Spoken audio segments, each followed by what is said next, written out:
Hey, it's Hersh, and today I'm going to be talking about my full marker process from start to finish, and also trying out Ohuhu's new 48 set of pastel markers. I'd like to quickly thank for sending me this product and making this video possible. The first half will be geared towards a review, while the second half will be more of a tutorial, so if you do want to skip to a specific part, timestamps will be included in the description.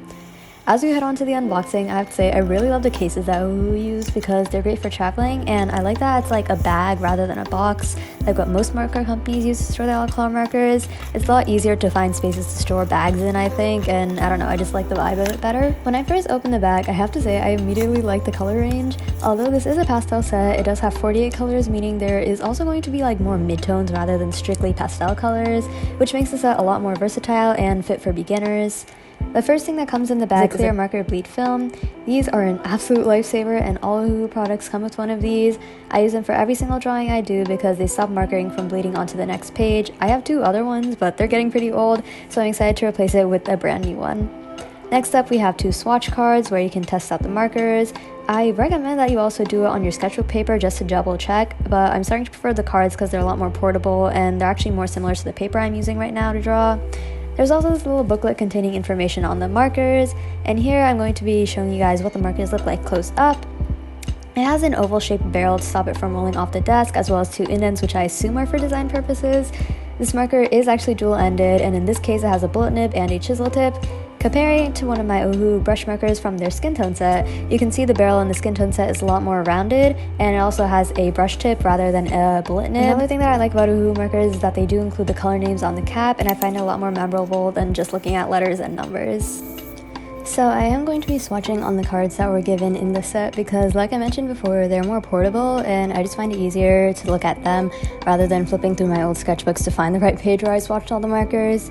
Looking at the color range, it's honestly not that bad. Although it's labeled a pastel set, it includes a lot of grays and other mid-tone colors. Some of the colors, like lemon fish chiffon, pale lemon yellow, and mellow peach, are really like neon rather than pastel and like washed out. And there are darker tones like lavender mist and light prawn, but overall I really like how they included tones for all the colors of the rainbow, even red and orange, which is something that a lot of marker companies usually miss for some reason. I think this set is definitely better if you already have the Ohuhu 48 set or some other starter set because it doesn't come with any dark tones or black, which is kind of necessary for all my drawings. There is also a color splendor, but I'm not really going to be going like too in depth into it because I don't usually use it for my art and I just don't like really see a use for it. These markers are priced at $29.99, basically rounding up to $30, which means that each of the markers, including the color splendor, costs around 61 cents.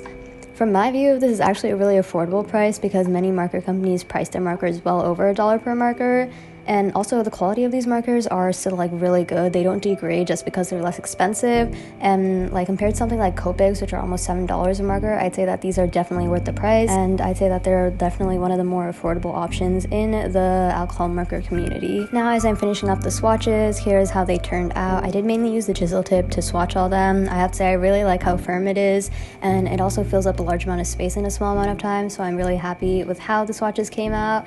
And now we are going to be getting on line art. For line art, I usually use three colors: a light brown, a black, and a red. I like using micron fine liners because alcohol marker ink doesn't smudge against it that much, but I do recommend trying out different ones depending on what marker brand you are using. For today's video, I'm going to be using only what's given to me in the Ohuhu set. So I quickly go in with a kneaded eraser or one of these soft erasers to get rid of any excess pigment of the pencil, so it's a lot easier to see what I'm lining and what I still have to line.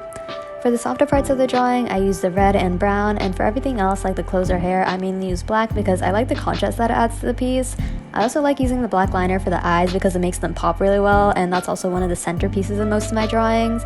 And I've also been getting to the habit of drawing blush lines, as you can see I'm doing right now with the red liner, because I don't know, I think it just looks super cute, especially if the character has a darker skin tone, because then it's like less noticeable, but also it just makes it pop more. I don't know, there's just something so cool about it. While we are doing liner, I want to talk a bit about the piece. So basically, there are just two schoolgirls posing next to each other. I didn't really have any color scheme picked out, and I knew I just wanted to draw a Korean style uniform, so that was the main theme that I was going for. I had both of them wear the uniform in slightly different styles. So the shorter girl had it buttoned up while the taller girl did not. I also really like how I lined the hair for both of them. There's just something about it that looks so crisp, and I don't know, I just really like it. I varied their heights to add more interest to the composition, and I think the liner actually went super smoothly. I also suggest that you leave your liner out to dry for at least 1 hour so that your ink doesn't smudge when you start coloring. For this piece, I left it overnight since it was pretty late in the day when I started lining anyways. Now we begin coloring. I always start off with skin because it's underneath everything and it's also easy to cover up if I go outside the lines. Also, it's the thing I'm most comfortable with coloring, so I like to warm up by coloring it first. So I like to pick 3 to 4 colors to use for the skin. First, right now I'm going in with a base color to cover up all the spots. Keep in mind the base does not have to be full coverage, it's actually better if it's uneven because then I'll be going in later and adding lots of layers. Then I choose a warm shadow that's actually also used as a blush shade and sometimes. I go in and mark all the places that I want the shadows to be. This isn't the hard shadows and I'm gonna make them darker later, but I just kind of want to plan out what the lighting situation is gonna be like, and I think this is a good place to do it. I also add the color right below the eyes to the cheeks, and I always go overboard because I think it looks so good. Now I'm going with the accent shadow color. Most of the time it's a cool tone like a purple or a blue because these things tend to match the best with the rest of my color scheme. I chose this light magenta color and I think it actually matched really well with the vibe I was going for, especially with the uniform color. And so now I'm adding in the darker and deeper shadows using this magenta color. For example, right below the skirt, the face edges, the neck, and right under the bangs is where I usually add it. And after all this, it's kind of rough, so I like to go in above everything using the base color so we can make everything even and not splotchy. Now I go in with the final accent color using a blue, and I just add some hints here and there. It's not the biggest difference, but I actually really like how it ends up looking. For the second girl, I went in with a pink undertone because I wanted both of their skin tones to match a little bit more. I have been trying to experiment with different undertones, especially with darker skin, and I think it's just so cool to like play around with them. I also made the second girl have a more darker and tan skin tone, and I think it's actually really nice to add more variation because the piece just ends up looking so much cooler. I went in with like a brown color for the shadows instead of a purple because I wanted purple to be the accent color for this one, since I decided that blue wouldn't really match since like the whole skin tone was more of an orange look.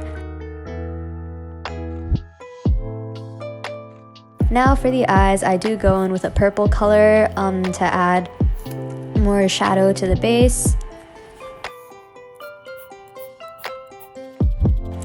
Now we are moving on to hair. Similar with the skin, I go in with the base color. Something that I sometimes do is I blend the skin color into the hair color, especially if it matches really well, like with this blue and this lighter skin tone. I think it looks really good some of the times and adds much more softer look to my drawing. Then I go in with an accent color for the hair. For example, the base color for this hair was more of an indigo, while this color is a lot more of like a dark, like light electric blue, and I think it just adds so much contrast. It looks so cool. Now for the highlights, I like to go in with the shadow color first to kind of mark out where the highlights are. I used to make my highlights super defined with a white gel pen, but I found that this method is a lot more subtle and I think it looks a lot better in my opinion. But if you do want to add more sharper highlights, you can do that at the very end using a white gel pen. I also like to tint the highlights a different color. For example, in this drawing, I made them pink, and I think it matches really well with the uniform, which you will see later on. For the second girl's hair, I knew I didn't want it to be like a plain, like basic color, so I decided to make her have like highlights in her hair, sort of. So her base color is going to be like a pale, dusty rose sort of color, but then the highlights, I went in with a super light pink to mark out where they'd be, and I am going to darken them later so that they can match better with the original hair color. I like going in with lighter colors first because, especially with alcohol markers, it's really hard to remove, so I do recommend going in with a lighter color to mark out where your shadows would be or your highlights or anything like that, so then you can change it later on if it doesn't come out good.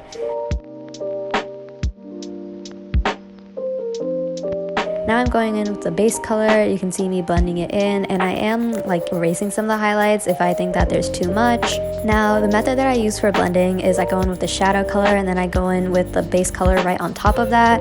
This method works really well with the ohuhu markers because they blend super easily. With other markers that are harder to blend, you do have to go over a couple of times before you get that like nice smooth blend that you want. But for these markers, it was pretty seamless. I didn't really have to do much, and that's why I love ohuhu so much. I do want the shadows to be still kind of crisp, and I don't want it to be too blended outwards, so I'm going to just be leaving it like this, and I think it actually came out really well. For the hair highlights, I'm going in with a darker pink so that I can also add some value to that, and that is how the hair came out. Now for the eyes, I like to match them up with the hair most of the time because, I don't know, there's just something about it that looks so good. So I go in with the same color scheme that I did for the hair. I go in with the base shade, then the darker shade I actually kind of match up with where the shadow of the eyeballs were, and then I add in a pupil, usually with markers, but sometimes if the eye color is like really dark, then I add it in with my micron pens, and then I add a little highlight with my white gel pen. You can see I did the same thing for the other character, and that's how those came out. Now for the white undershirt, I am going with the gray color. I don't usually use plain white for anything because I find it looks way too harsh against everything else, so I do recommend using a light gray instead.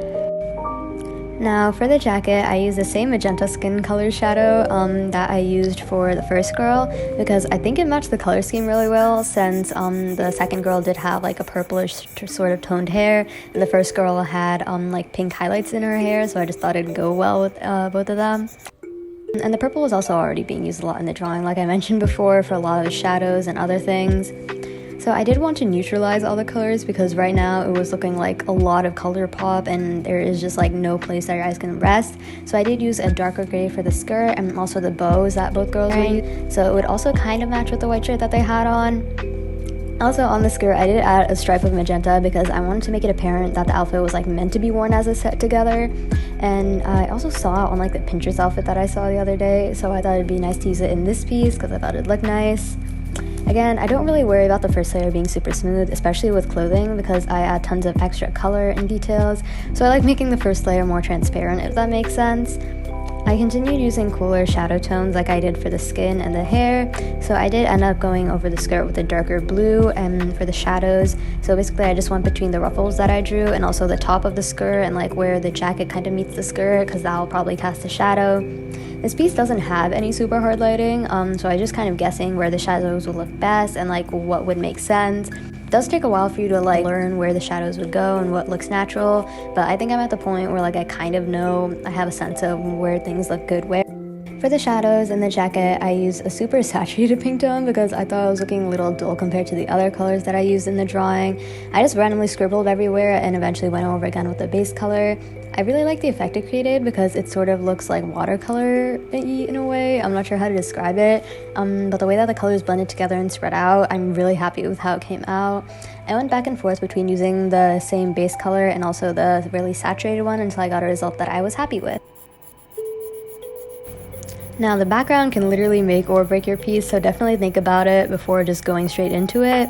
Usually I like using a paler and more muted background color, which is great since this is a pastel set, because I want the characters to stand out more. So I did use a cool tone purple color, which is pretty similar to the blue girl's hair color, like the base one of it, and I did trace a box behind them. I think the shapes that I do like most of the time for backgrounds are squares or like rectangles, circles, or bubbles, but for this one I wanted it to be pretty simple, and also there are a lot of sharp edges in this drawing, so I decided to go with a rectangle because I thought that would look best.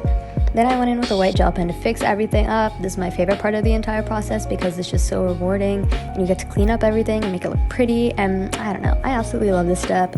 I'm using the Sakura white gel pen, but I do recommend the Uniball one if you do want like a more opaque like going over gel pen. Honestly, this one works fine as well and it's cheaper. All in all, I love how this piece came out, the colors, the characters, and everything about it. Thank you once again to ohuhu for sending me your markers. I had a great time testing them out and I will definitely be using them more in the future. As always, thank you so much for watching till the end. I really appreciate it, and I will see you guys in the next video. Bye bye!